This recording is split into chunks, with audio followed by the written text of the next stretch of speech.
Subscribe to our channel and press the bell icon to never miss any update from Rouse IAS Study Circle. Join the only official Telegram channel of Rouse IAS Study Circle to get the relevant materials and important updates. Hello and welcome to the Daily News Simplified, the what, why and how or the newspaper analysis from the Civil Service Examinations perspective. So today we are going to discuss the Hindu Delhi edition dated 10th March 2022. The topics to be discussed have been displayed on your screen and the timestamping of the same has been provided in the description box below. So first we will look at the question for the weekly answer writing practice. The question is asking you to discuss the implications of India abstaining from the UNSC vote against Russia on its image as an emerging global leader. You have to write this answer in 250 words, which means that this is the question which carry 15 marks. You are requested to write down your ideas on the eLearn platform and get it evaluated by our evaluation team. So now let us begin with our first topic, which is in relation to the inland water transport in India. This topic has been appeared in today's The Hindu Delhi edition at text and the context page. Now text and the context page appears in the online edition of The Hindu newspaper. The context of this very news article is that recently a ship cargo vessel was very much in news because it has transported around 200 metric tons of food grains for the Food Corporation of India at Guwahati's Pandu port. However, the important aspect of this news article is that this cargo vessel has linked two of the greatest Indian waterways, that is National Waterway 1 and National Waterway 2. And that is why the context says that the occasion is believed to have taken inland water transport on two of the India's largest river systems to the future. Now, National Waterway 1 is built on the river system of Ganga and National Waterway 2 is built on the river system of Brahmaputra. So as far as the UPSC scheme of syllabus is concerned, this topic directly falls under the paper of General Studies 3 mains section in the micro section of the infrastructure, which has a clear listing of energy, ports, roads, airports, railways, etc., which obviously will include the waterways too. That is why under this session we will discuss all the major dimensions associated with the waterways, that is the benefits, issues, as well as the government steps taken in this regard. But before coming to this particular write-up, we shall go to the interactive video lesson and we'll have a brief historical background of the waterways and the associated dimensions. Now we all know that for centuries rivers have been used as a medium of transportation of people, goods, as well as services. And we are also aware about the fact that just this century ago, River Ganga was a very busy waterway. But with the advent of the modern technology, including the railways, the waterways gradually lost their relevance. However, today the things are getting changed at a very fast pace. Waterways have proved themselves to be cheaper and greener alternatives compared to railways as well as roadways. And many developed countries today, including US, Netherlands, Germany, and China, are investing and using their waterways extensively. In this very direction, the government of India is also taking a lead in order to develop, sustain, and strengthen their waterways. And in this very regard, Government of India has taken numerous initiatives. For example, you must have heard about the Sagarmala project, which builds its pillars on the development of port as well as the associated inland waterways. Further, recently government has also come up with the Maritime Vision 2030. Moreover, in 2016, the Government of India notified 111 national waterways. Before that, we had 5 primarily national waterways, that was 1, 2, 3, 4 and 5. In 2016, 106 new waterways were added. Further, the government have also taken up the project of Jal Marg Vikas Pariyojana with the help of World Bank. Now, World Bank is also assisting Indian government in order to develop this National Waterway 1, which starts from the Allahabad, passes through Varanasi and ends at the Haldia port, which lies in the West Bengal. Now, the total length of this particular waterway is around 1391 kilometers. Further, the government is also investing in developing the multimodal terminals systems in India. For example, in the district of Sahibganj that lies in the state of Jharkhand, India has developed a multimodal logistics waterways. And in order to have the proper information regarding the waterway system, the Government of India launched satellite-based river information system. Further, India is also engaged with its neighboring countries, for example, Bangladesh, with which India-Bangladesh Protocol has been signed. Now, India-Bangladesh Protocol routes connects two national waterways, that is the National Waterway 1 and the National Waterway 2. You can closely see here that National Waterway 2 lies in the northeastern part of India, and these two national waterways are connected through the Inland Water Transit Agreement between the India and Bangladesh. Now, this provides an alternative route to connect the northeastern India. Now, this map shows that National Waterway 2 connects Sadia in Assam and Dhubri at the Indo-Bangla border. Further, the government have also come up with the development of RoRo services, that is roll on and roll off services, which you can see on your screen presently. Now, this roll on and roll off services in Assam has connected both the banks of the Brahmaputra river, and you can see the amount of time and energy which has been reduced by connecting the Majuli Islands and the Nyamati Ghat Jorhat road. Further, the National Waterway 3, which lies in the state of Kerala, is also of utmost importance. We all are aware about the biodiversity significance of Kerala, and that is why we need to reduce the energy intensive nature of the transportation system. This map shows the National Waterway 3 in Kerala.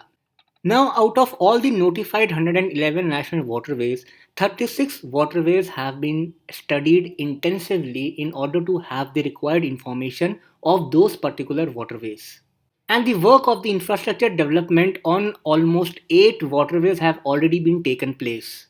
Now the important point is that these waterways are not just relevant from the India's perspective but also in developing the interconnectivity in the whole South Asian region.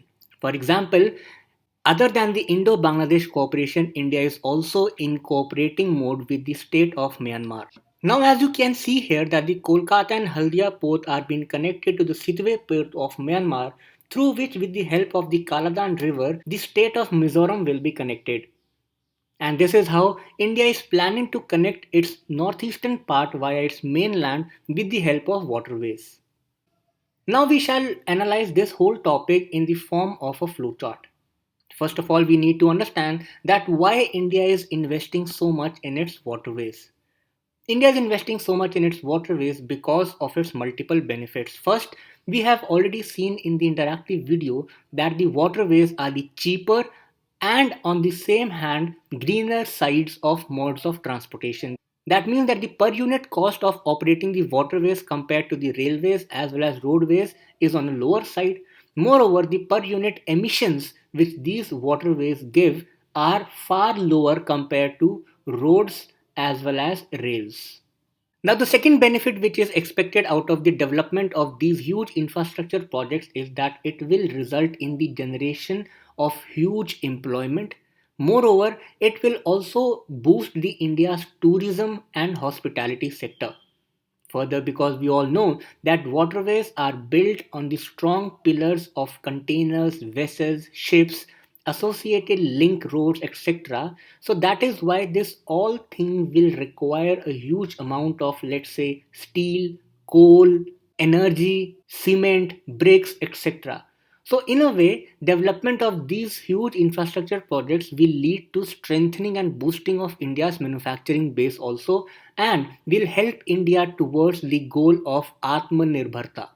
Further, we have understood in this video that in order to build the waterways, India is in contacts with other countries also, for example, Bangladesh as well as Myanmar. And that is why these economic cooperation in today's era builds strong diplomatic relationships. And that is how the Indian clout, as far as the diplomatic clout is concerned, is growing in the South Asian region. Further, all these steps will help India, as we have discussed, to achieve its goal of self reliance. But despite all these benefits, we see that there are certain issues also. which are associated with the waterways. And the first major challenge which these waterways face in today's fast moving world is that their pace of movement is far slower as compared to roads and railways. You just imagine that if you have to transport, let's say, goods, or you yourself have to go, let's say, from Allahabad to Kolkata, the roads and railways will take few hours, but the time taken by the waterways will be huge.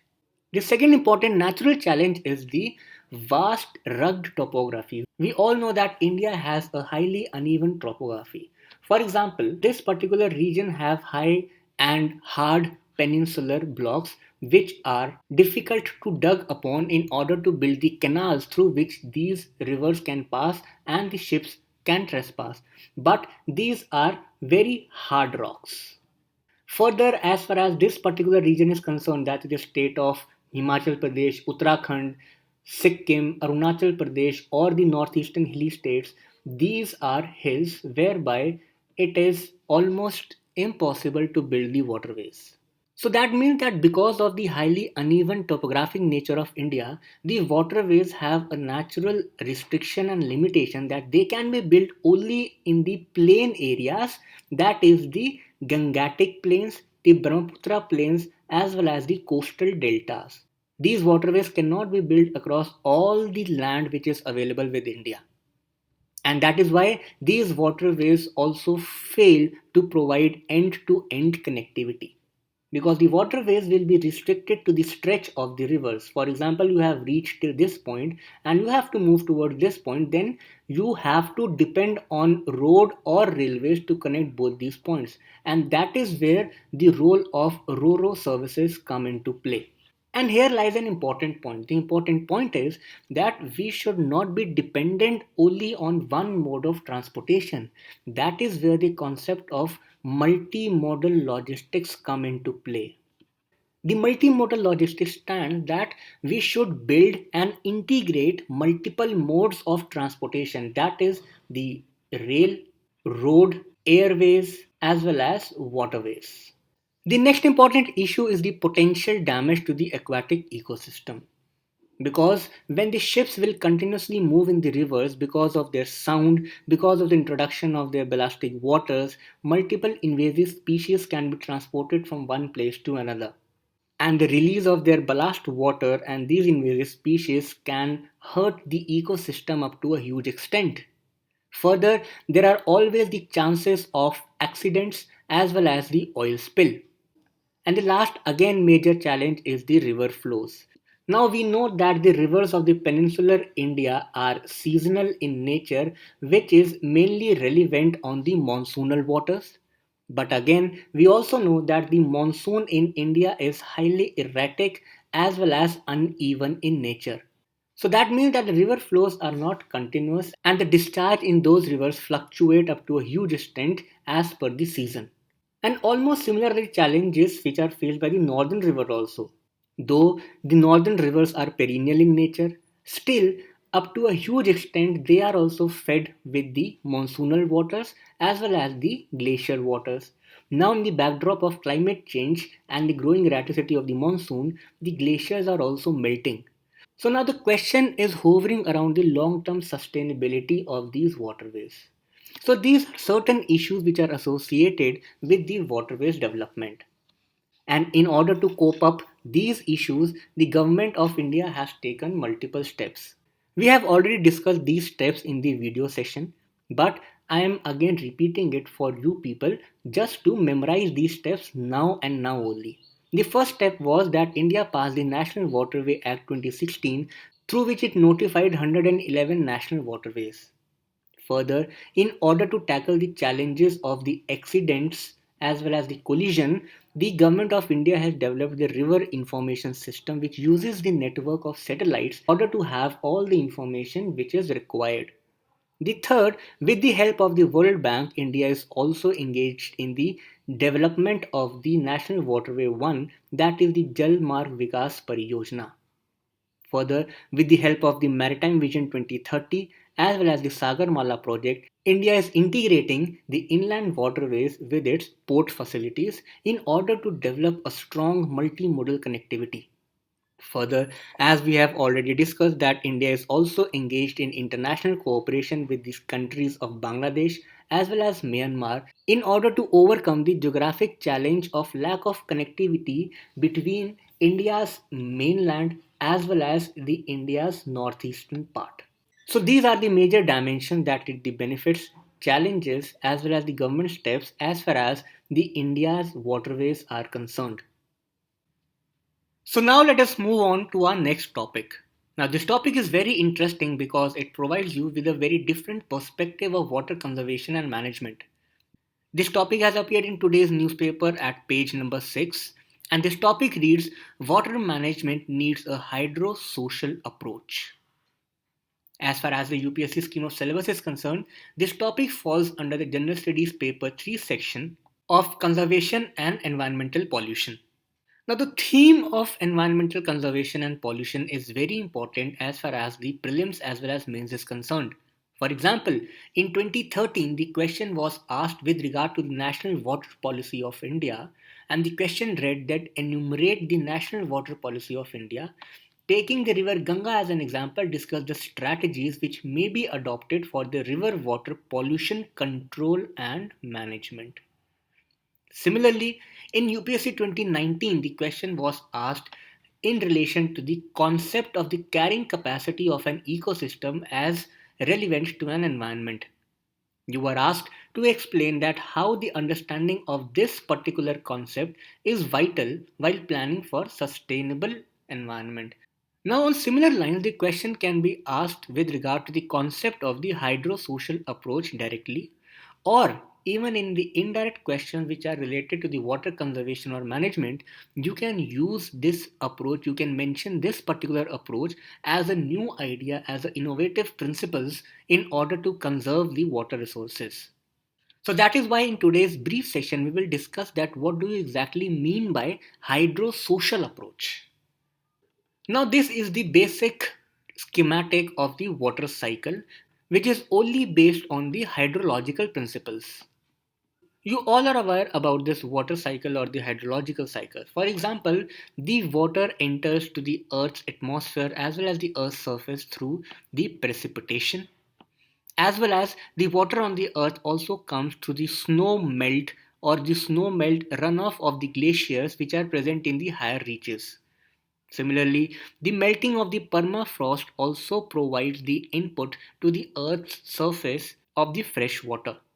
Once the water reaches the ground surface, either it moves as the surface water or it moves as the groundwater, whereby it also gets stored, which we called as the groundwater storage. Further, the outgoing water mainly goes with the process of the evaporation of the saline lakes, wetlands, rivers, as well as oceans, as well as the evapotranspiration from the plants. So, this is how the complete hydrological cycle functions. And this explains the complete journey from coming of the water to the earth as well as its going away. And it is believed that the balance of this water cycle or the hydrological cycle is the key to the sustenance of life on the planet earth. But now your logical mind or your inquisitive mind must question this water cycle, because in this complete journey of the water coming to the earth and going from the earth, there is no mention of humans. Are we not altering the environmental phenomena, be it the oxygen cycle, be it the other geochemical cycles, be it the heat budget? Are we not influencing or impacting the hydrological cycle? Now, this is the basic flaw of this hydrological cycle, that because it is not integrating the natural aspects with the human dimensions, that is why we are not able to manage our water resources. We are not able to properly understand the water cycle in true sense. Until and unless we do not integrate the human aspect in this natural water cycle, we will not be able to holistically understand the journey of a water drop. For example, in each and every stage, the human impacts are visible. because of the anthropogenic activities. For example, the release of the greenhouse gas emissions, we know that there is a higher frequency of the melting of the glaciers, which in turn definitely will lead to the disbalance of the water cycle. The permafrost will melt faster. Moreover, because of the anthropogenic activities like industrialization or the forest fires, the amount of aerosols which are being released into the atmosphere are increasing. And these amount of aerosols, just like the natural aerosols which are released by the volcanoes, do alter the heat budget as well as the water. Similarly, if you are extracting the groundwater in order to use them as irrigation purpose in your agriculture, even this means that you are disturbing the water cycle. So the point is that all the path which is there in this water cycle, whether it is the incoming path or the outgoing path, all these paths are somehow altered or impacted by the human activities. And that is why the concept of the hydrosocial cycle comes into action. Because the authors believe that water is not just physical matter in nature. That is, it is not just having the hydrological property of H2O, but water is also social in nature. Multiple social factors, economic factors, as well as the cultural factors determine the journey of this water drop. Further, in the modern era of increasing the technology, this water cycle is also affected again. The infrastructure and the research works continuously are proving and convincing ourselves that the human actions must be taken into consideration while managing the water resources. And in this very line, I should tell you that this is not just a new concept which is still in the minds or on the paper. This concept is very old, and multiple organizations and international agencies are working on this. For example, the Global Water System Project of the Global Environment Change Program as well as ESSP were of the firm opinion that human induced transformations on the fresh water is a reality, and we cannot dissociate the humans from the natural water ecosystems. Similarly, the IPCC's fourth assessment report, which was published in 2007, also said that if the present trend continues, then by 2030 there will be a huge gap between the demand and the supply of the water resources. And this gap will be tremendous, amounting up to 40% of the total value. Further, on the instance of the World Economic Forum, the Water Resource Group of 2030 was also constituted, which was of the firm opinion that the human induced transformations in the water cycle should be taken into consideration while planning for conserving and managing the water resources. And the newest thing is the United Nations Sustainable Development Goal 6, which calls for the quality accessibility of the drinking water as well as the sanitation in order to build the human health. Now, LTG of the United Nations do not dissociate the natural component of the water as well as the social component of the water. And in this very line, the recent UN Water Development Report of 2021 is titled as Valuing the Water. Now, this report pressurizes the policymakers across the world that you should come up with such policy formulations that start valuing the water. Now, water is mainly treated as a free resource, and this is where the mistake is committed. One must not consider the water as a free resource, but one should value the water. And the valuing of this water must be based on five criteria. First is the water source. Second is the infrastructure which is used in order to make that water usable. Third is the input value of the water, for example, the water used for irrigation in agriculture. The fourth is the services which are associated with that water droplet which it is providing to humans as well as the natural ecosystem. For example, the water being used to grow the trees. And the fifth important component is the socio-economic and the socio-cultural component. Now, this component is the main aspect of the hydro-social approach of water conservation. For example, now India as well as other countries are involved in river interlinking projects. Now, river interlinking projects are majorly based on the interbasin transfer technology. That means the surplus water of one river ecosystem will be transferred to the other river ecosystem which is characterized by deficit. For example, the Ken Betwa Interlink project. Now, again, here the point which is to be understood is that once you have transferred the water of one river to other river, be it any river across the world, are you not disturbing the hydrology of those two rivers? And if your answer is yes, that you are disturbing the hydrology of those two rivers, this means that the social component has disturbed the natural hydrological cycle of that particular localized area. Now, if the trend continues across the globe, this disturbance will not be restricted to one local area, rather, it will be a global phenomena. And it has become the reality in today's time. Similarly, across the world, the farmers as well as now the large corporates are indulged in excessive groundwater exploration in order to feed their agricultural crops. Now, if you are extracting the groundwater, are you not disturbing the hydrology of the groundwater ecosystem? Are you not pumping out the water artificially and disturbing the natural hydrology of that area? Similar argument goes for the water which is being used to generate the energy. So the thing is that we should now come out of the narrow domains of the natural hydrological cycle, and we should also include the human angle into this natural cycle. Only if we understand the human impacts which disturb this purely natural hydrological cycle, only then we will be able to understand the true behavior of the water in present time, and consequently will be able to design better policies in order to conserve this prestigious resource. Now, this topic has appeared on page number 2, and this topic is in relation to the State Election Commission. Though the context of this topic is restricted to the New Delhi, however, from the UPSC examinations perspective, we should be aware about the composition, functions, appointment, and removal of the State Election Commission. As far as the UPSC scheme of syllabus is concerned, this topic is directly the part of General Studies Paper 2 in the section of the Constitution and the micro section of the appointment to various constitutional posts, powers, functions and responsibilities of various constitutional bodies.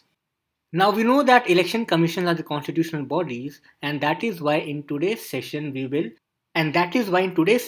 study about these aspects with regard to the State Election Commission. However, in order to make you better memorize, in this session I will try to compare the Central Election Commission with the State Election Commission on the aspects of function, appointment, composition and removal. So this topic is going to be very brief, but trust me, this topic will help you understand to compare both these bodies, and therefore will help you to not get confused among these two bodies, and you will be able to answer the question in a better way in the prelims examination. So first of all, we will look at what is the basic difference in the function of the CEC as well as the SEC. The Central Election Commission deals with all the aspects of the election, that is the superintendence, direction and control of the election of the president, vice president, parliament, that is the Lok Sabha and Rajya Sabha, as well as the state legislatures. On the other hand, the State Election Commission deals with municipalities and panchayats, that is, the local bodies. Now, what students commit as a mistake is that they just read this word, that is State Election Commission, and they directly mark the state legislatures with them. That the State Election Commission deals with the election of the state legislatures. However, that is not true. The election of the state legislatures is also dealt with the Central Election Commission. Then come to the appointment part. The appointment of the CEC is done by the President, and on the contrary, the appointment of the Election Commission of the state is done by the Governor. Then is the composition part. Now the Constitution has provided the possibility to make the Central Election Commission as a multi-member body. That is why it says that the Central Election Commission will consist of one Chief Election Commissioner plus other election commissioners as the president may feel from time to time. That means that it is on the will of the president that he or she can make this commission as the multi-member body. However, if you read about the State Election Commission in the Bear Act, it says that the State Election Commission shall consist of the State Election Commissioner, that is the single member body. And now comes the last, which is the removal part. So the Chief Election Commissioner is removed by the President in the same manner as the Supreme Court judge gets removed. That is, the procedures, the grounds of the removal of the Chief Election Commissioner shall be same as that of the Supreme Court. And if other commissioners are to be removed, that can be done by the President but only on the recommendation of the Chief Election Commissioner. On the contrary side, the State Election Commissioner is removed by the President. Yes, this is same and in the manner as that of the High Court judge. So this is basically a comparable chart of the Chief Election Commissioner, that is the Central Election Commission and State Election Commission, and I hope that this simple topic will be there in your mind till you give your examination. Now we will move on with this topic. This topic is in relation to the old age. We all know that one of the major segment of India's vulnerable section is the old age citizens. This topic has appeared in today's The Hindu page number 7, and that is why under today's session we will discuss the major dimensions which are associated with this particular topic and will help you to write beautiful answers in your mains examination. As far as the UPSC scheme of syllabus is concerned, this topic falls under the General Studies paper 2 of mains in the section of the social justice and micro section of the welfare schemes for the vulnerable sections of the population by the center and states. Now, in order to better understand this topic, we should look at that what is the need, that why should we look or formulate certain policies for the senior citizens. What is the present situation in India with regard to the senior citizens?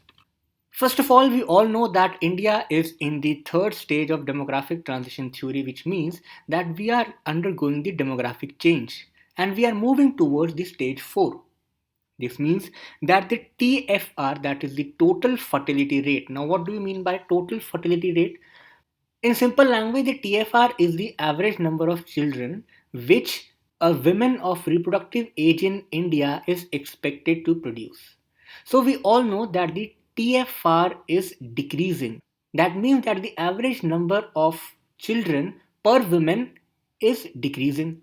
This means that the number of newborn children are reducing, and this in turn means that the share of the old age people is growing. Now, if the share of the old age people is growing, we can conclude that the dependency ratio of India is increasing. The dependent population is increasing. This is also proved by the UN World Population Aging Report, which says that India's old age population is going to increase from present 8% to 20% by 2050.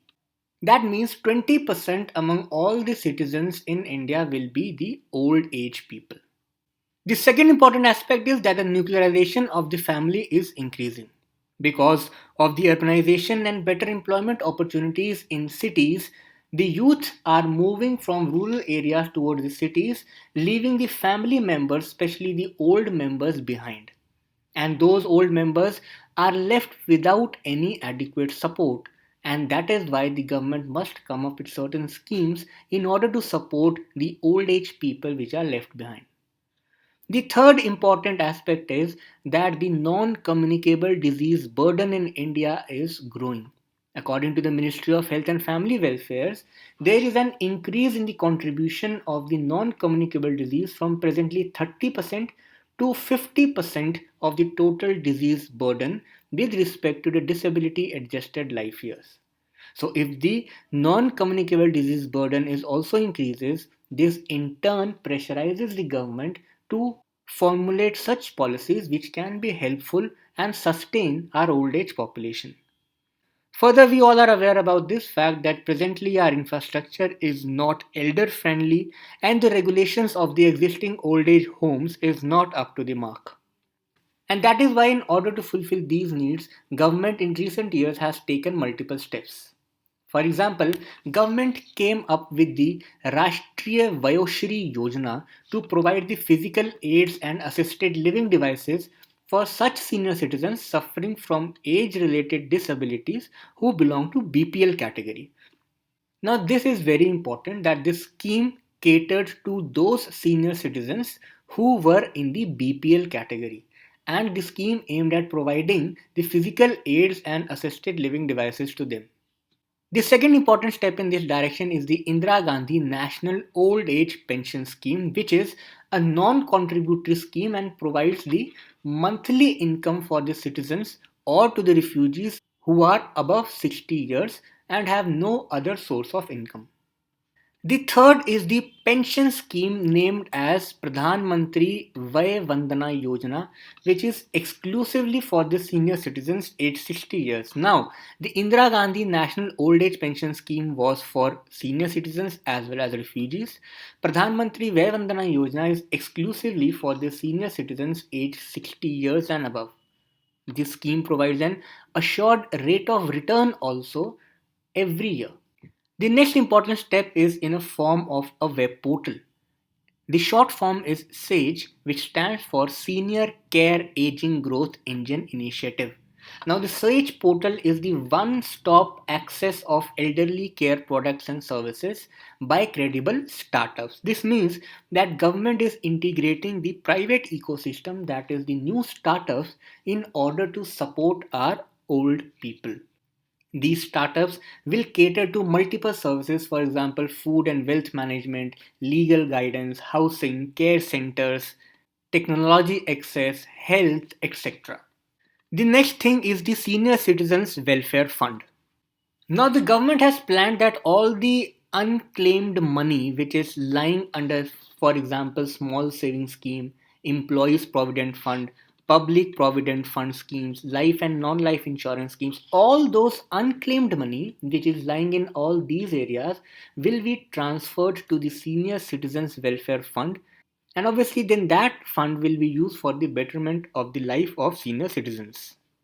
And in this very regard, as an important legislative step, Maintenance and Welfare of Parents and Senior Citizens Act 2007 was passed. The act aims at providing the maintenance to the senior citizens in order to prevent their destitution. It envisages setting up of old age homes in every district, and this act applies to all the citizens of India who have crossed the age of 60 years. Now, in order to write innovative suggestions in your answers, you need to be aware about the way forward, that is, the future strategy which we can take up to better the life of our old age people. And for this, the Draft National Policy for Senior Citizens 2020 has made the following suggestions. First of all, it says that productive aging should be promoted, and that is why the age of retirement should be increased from 60 to 65. Because as we have discussed that the total fertility rate of India is decreasing and the burden of the old age people, that is the dependency ratio, will rise in the near future. So it is suggested to increase the retirement age from 60 to 65 years, keeping in view the increasing life expectancy. And in this very regard, government should also promote the second life career options. Government should find suitable places where the old age can contribute with the help of their experiences. These careers can be teaching in schools, acting as consultants in government departments as well as businesses.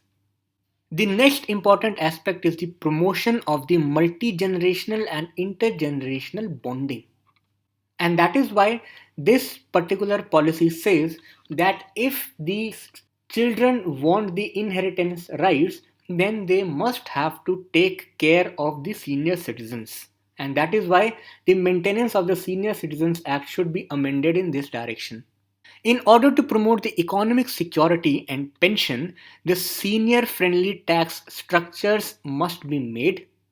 The existing pension programs must be expanded to ensure income security for senior citizens, and the focus should be given towards developing the financial products for the old age needs. And this is And for this, we have a specific term which we called as a silver economy.